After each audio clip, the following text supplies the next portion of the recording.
Welcome to The Community Table, a discussion series about real life with diabetes. Community Table is presented to you by Beyond Type 1 and made possible with support from Lilly Diabetes and Dexcom. Hi everyone, I'm Tiana Cooks, Senior Community Manager from Beyond Type 1, where our mission is to help people with diabetes stay alive and thrive. This is the Community Table, a monthly series where we have unfiltered and honest conversations about real life with diabetes. We know that living with diabetes often comes with lots of obstacles, and with the Olympics wrapping up, we thought what better time to talk to one of the most incredible athletes that we know.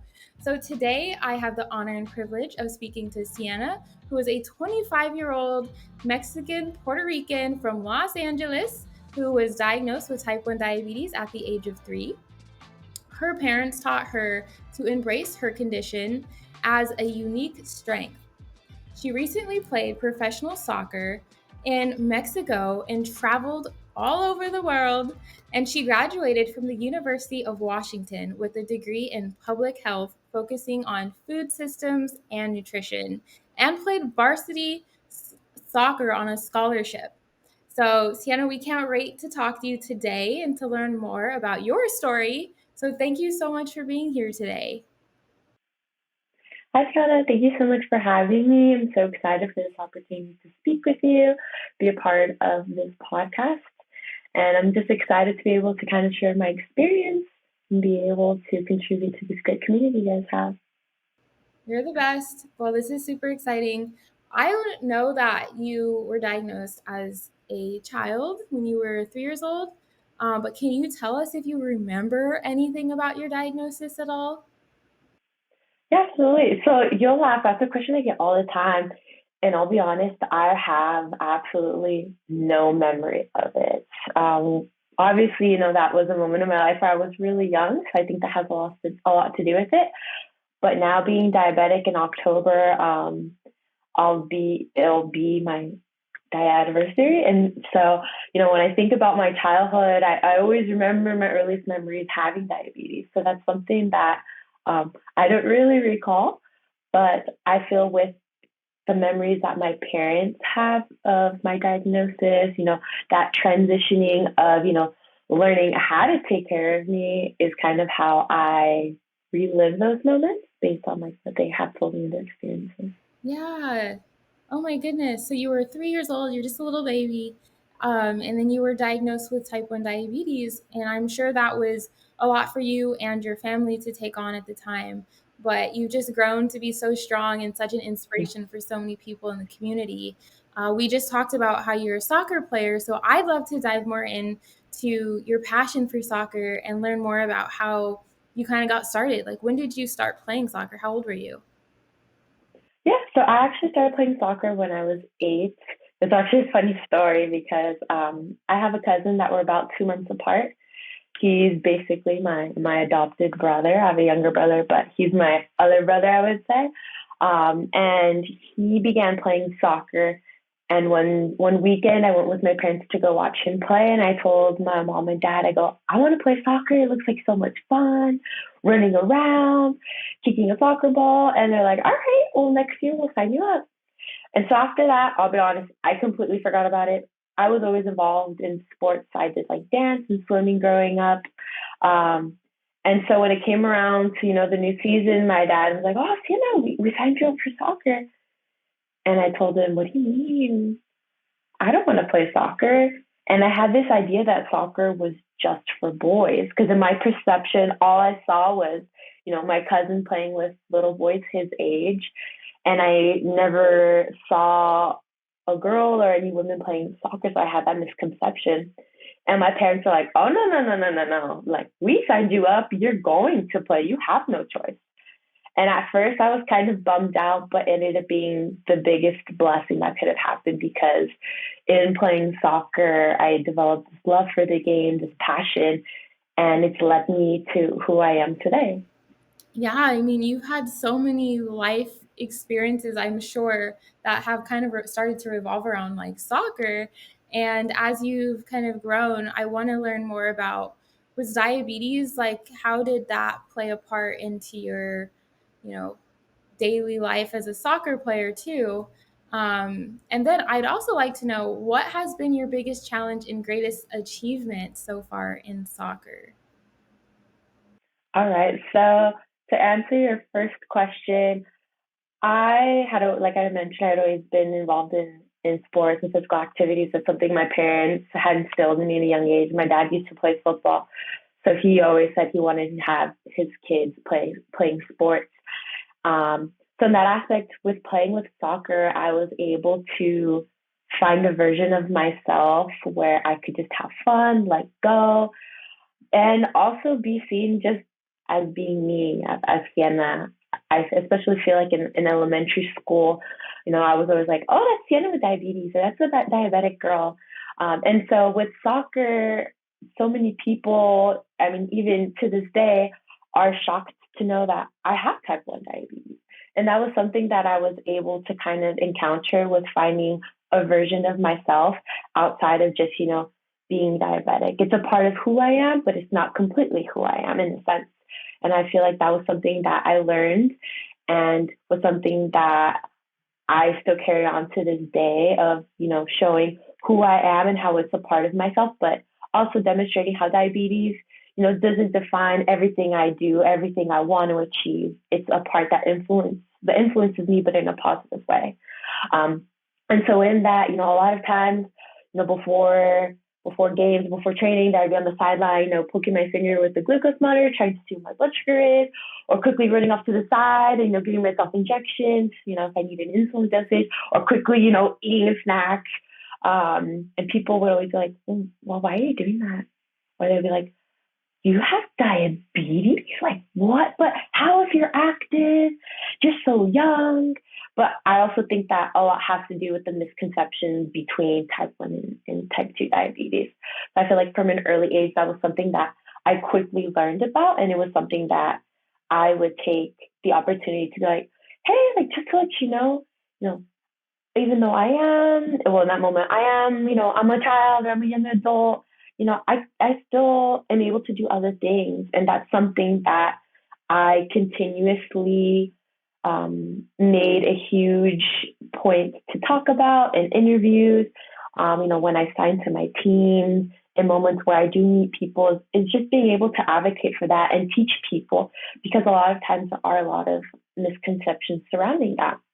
And I feel like when, for example, in growing up, I never had anybody that were like my diabetic friends, or even less teammates. So once I ended up going into college and I studied at the University of Washington, that was the first moment where I had this platform as a collegiate D1 athlete to speak up on that. And it was beautiful because there would be so many times where, after a home game, I would have these little kids come up to me and they would tell me, they would pull out their sensor, or they would like show me their sensor, or they would pull out their insulin pump, or they would pull out their insulin and I'd be like, I have diabetes too. So just having moments like that was really, really unique and really special. And also having those same moments and similar moments in my professional career as well, and being able to meet people who, have similar experiences as me, or were also soccer players, or even did other sports, and being able to relate. I think that's something that was super special, and I hold close to my heart, knowing that, I'm not the only one. And then to answer your question about some of my difficulties and accomplishments, one for some of my accomplishments, I was super fortunate, like I mentioned before, to go to the University of Washington. I ended up debuting my junior year, and I met the stat of making the most saves in a debut game as Hope Solo. Hope Solo is an alumni at my university. So that was a huge moment for me, literally starting my career as a collegiate athlete, and then being able to make with my team the NCAA finals, being able to compete in playoffs, which was awesome. I'm the first in my family to go to a 4-year college directly and be able to play athletic sports, so that was really awesome. And then being able to go into Mexico, the first team that I played for, which was Puebla, I was the first international our Mexican American international athlete. In my first tournament, my first 2 weeks playing, I got back to back player of the game. So those are some moments that are super, super special to me.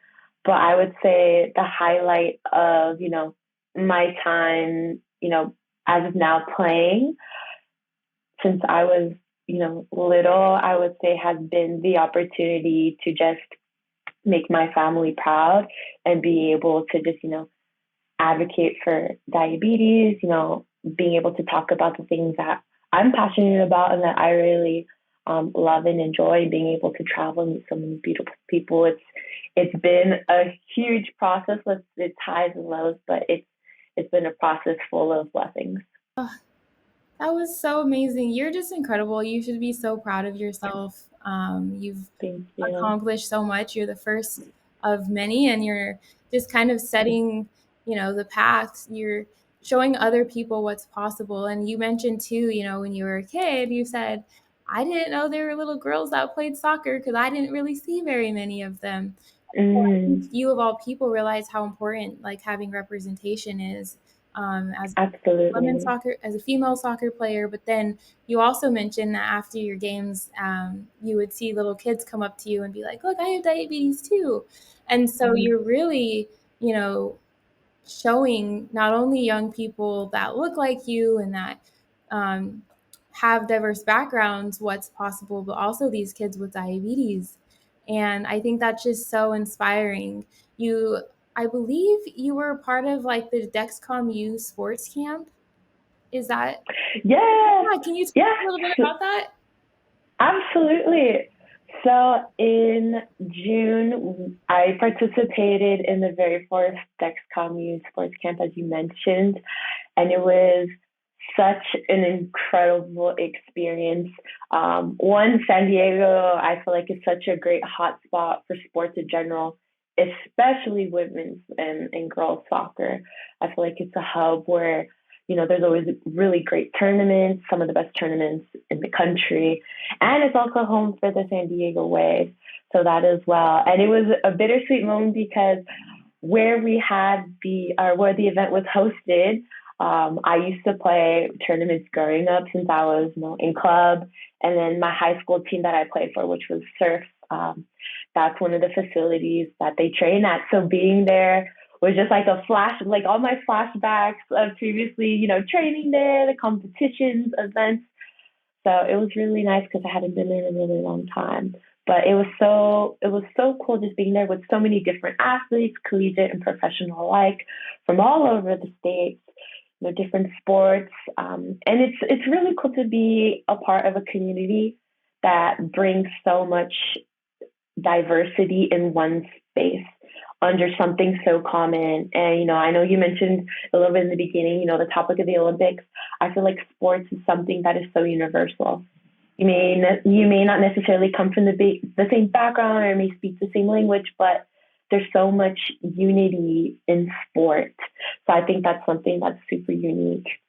And with that, being able to be with all these cute, adorable kids, it was so awesome just to see, how excited they were there, just being able to interact with them, have dialogue, conversations with them, being able to, connect with them, ask them questions, kind of asking, like, what are some things that work for you? And then they kind of asking us as well and, changing, tips here and there. So it was a really great experience. And I think especially since it was the first one, it was an amazing way to kick off what's to come even more with the Dexcom U program and whatnot. That's so exciting. I saw lots of pictures, I think, and I was just like, how fun. They picked the most perfect role models to be there with those kids. Kids are just so innocent. And you're right. Like, one thing Mm-hmm. about sports is that no matter where you come from, no matter what your political beliefs are, you know, sports just bring everybody together. And that's one thing Mm-hmm. I always Absolutely. appreciate about sports. And the Olympics was so exciting. Um, It was so exciting. I didn't watch any of the soccer. I didn't get a chance to catch any of it, but um, I did watch a little bit of the gymnastics, so that was fun too. Oh, the gymnastics is so much fun to watch. I feel like it also gives a platform for maybe certain sports that people don't typically watch on a day-to-day basis to kind of branch out into the other ones. Like, I feel like soccer is a pretty big one. Same thing with like, basketball and volleyball.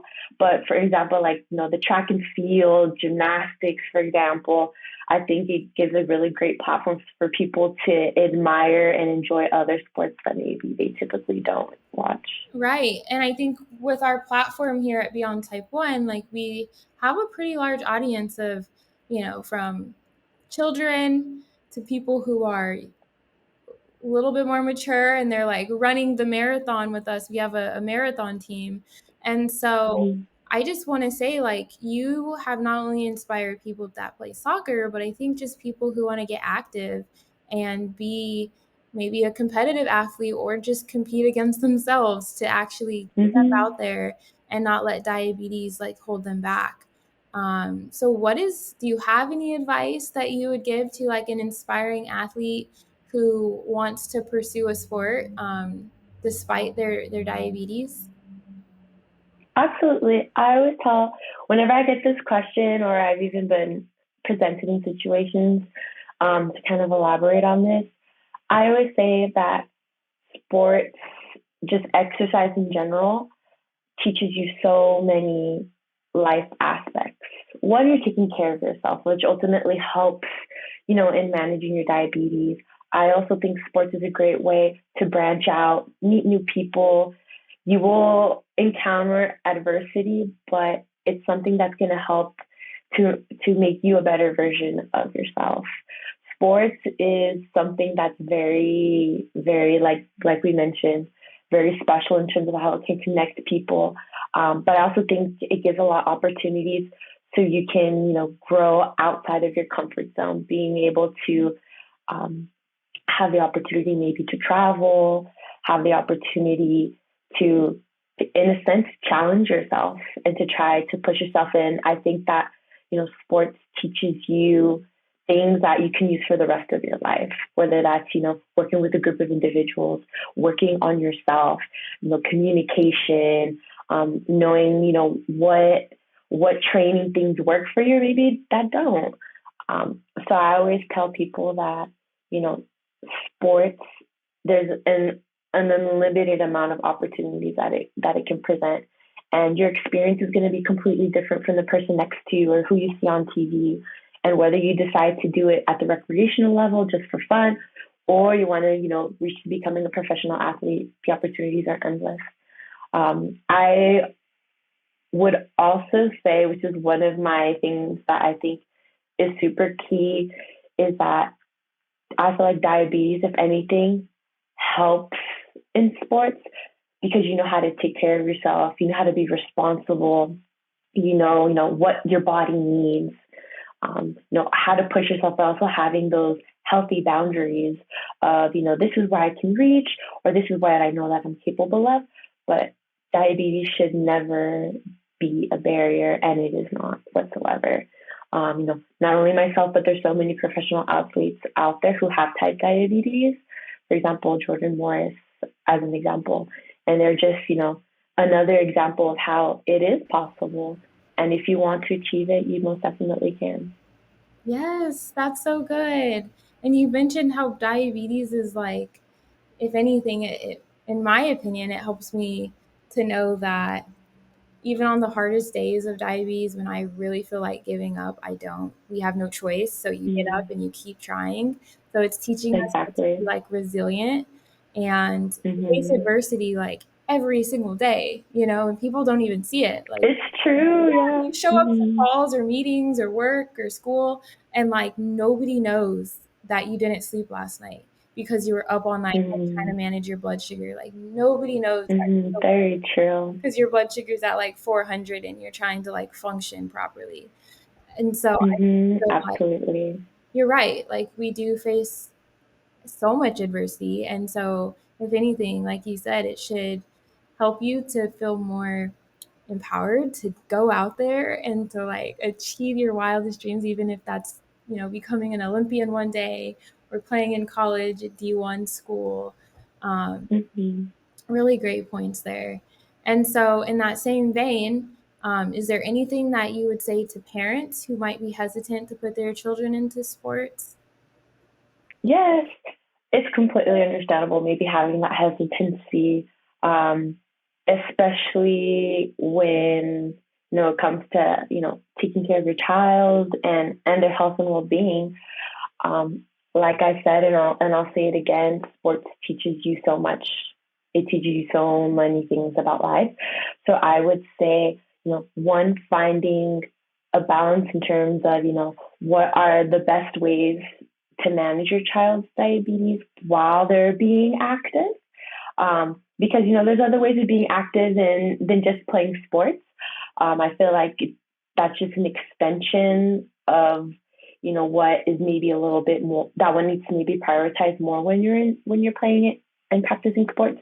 It's just really finding that balance of, okay, what do we need to do in terms of prepping before training or during training? Like, what snacks do I have available, or with juice pouches? Just finding a way to be best prepared for anything that can occur during training. And also being an advocate, well, one for your children, but also, if you are diabetic, for yourself, and knowing when enough is enough for you physically or when enough is enough for you mentally, because no one knows how you feel and no one can necessarily understand how you feel unless they know and are educated about diabetes.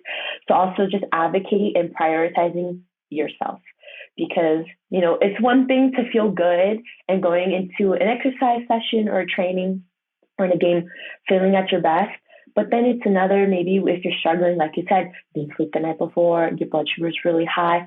All of those aspects do impact you.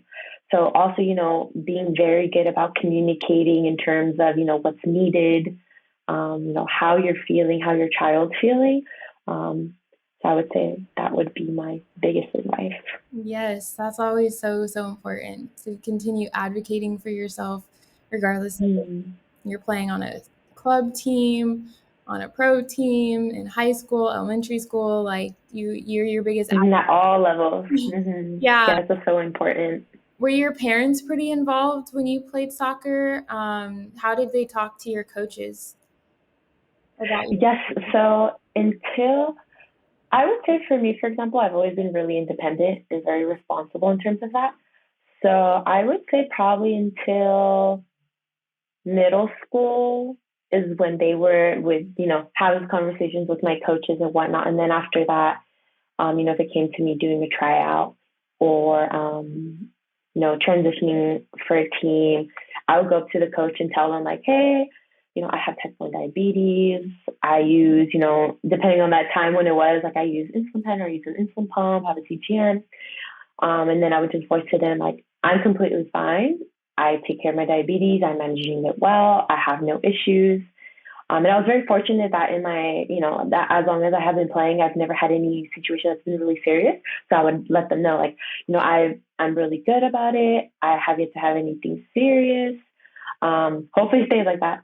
And then just telling them, a little bit about, what is my, what is my management in terms of, like, what do I do before training? If I need to step out of training, telling them like, hey, my blood sugar's low, or I feel like my blood sugar's starting to rise.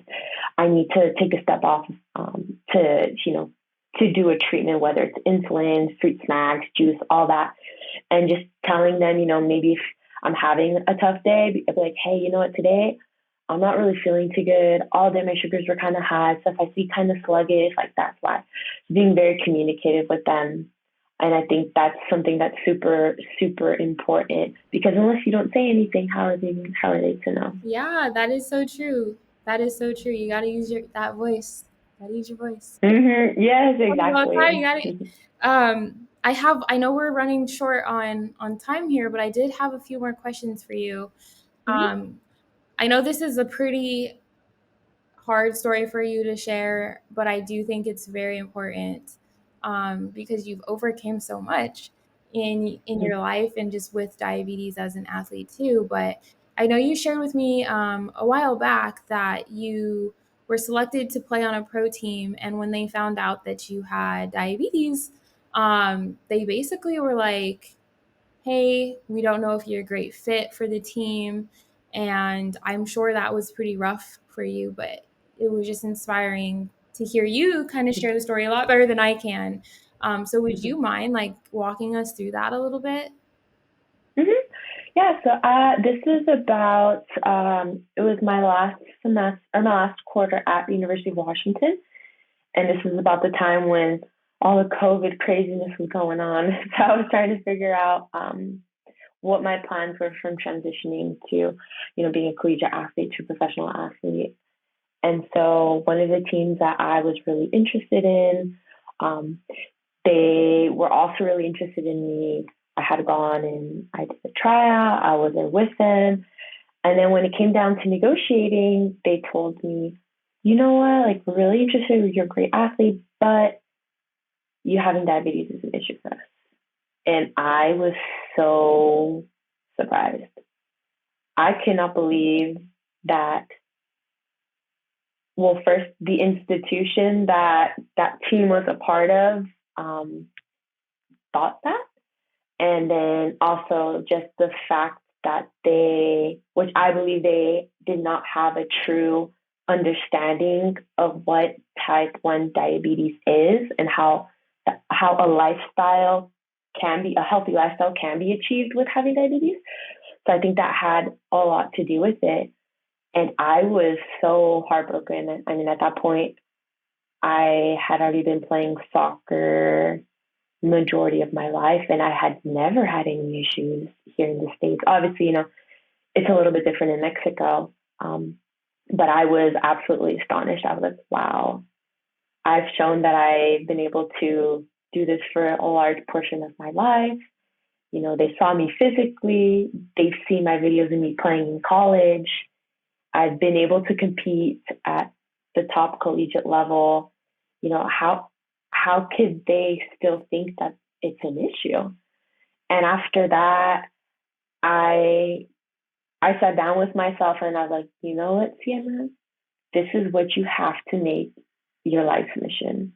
Advocating and educating for diabetes, because even though maybe here in the United States it's a little bit more common, I feel like more people are aware of what type 1 diabetes is. I feel like there's a lot, even more misconceptions in other countries and elsewhere outside of being here in the States. And so that's something that I decided that I was going to do, and I will do until my last day, advocating for that, because it just was a wake up call for me to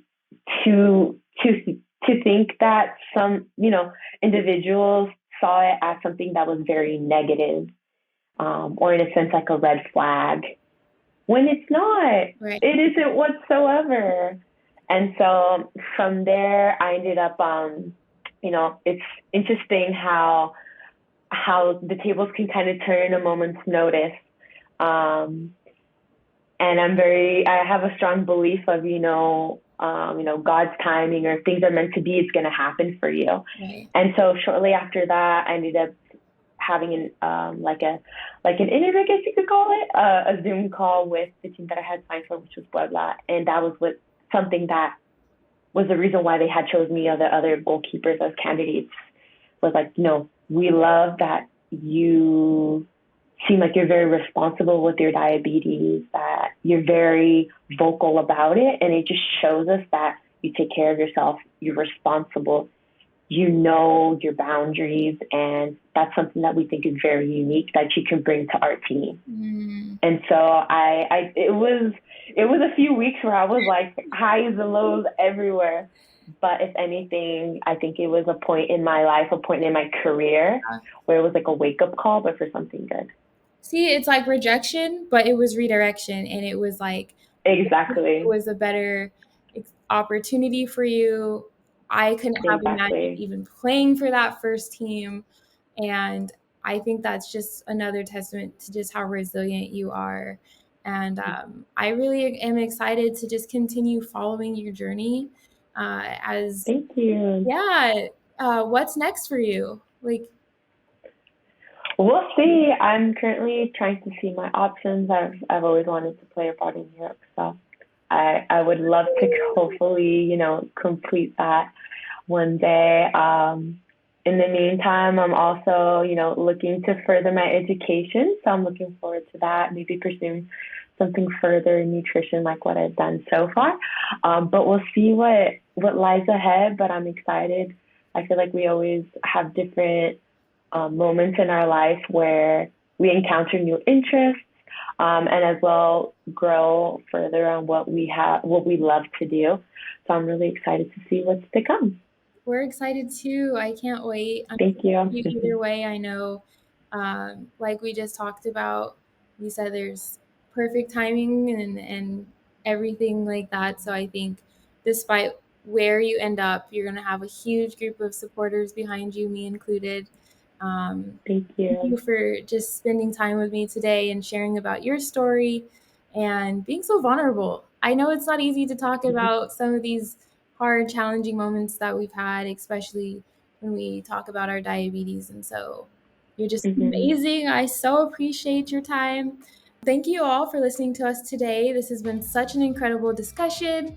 We've learned so much about how we can still pursue our wildest dreams despite living with diabetes, despite the no's, the people that may not always see what we see in ourselves. And you've just been such a joy to talk to and to learn from today. So thank you once again for joining us. We also recommend being a member of our Beyond Type 1 community app. Here you will have the time to join a community of allies, mentors, and friends impacted by type 1 diabetes. The app is also a wonderful way to connect with others, share your stories, and find resources and support within the type 1 diabetes community. So we hope to see you all there. Thanks for listening to this episode of the Community Table, presented by Beyond Type 1 and made possible with support from Lilly Diabetes and Dexcom.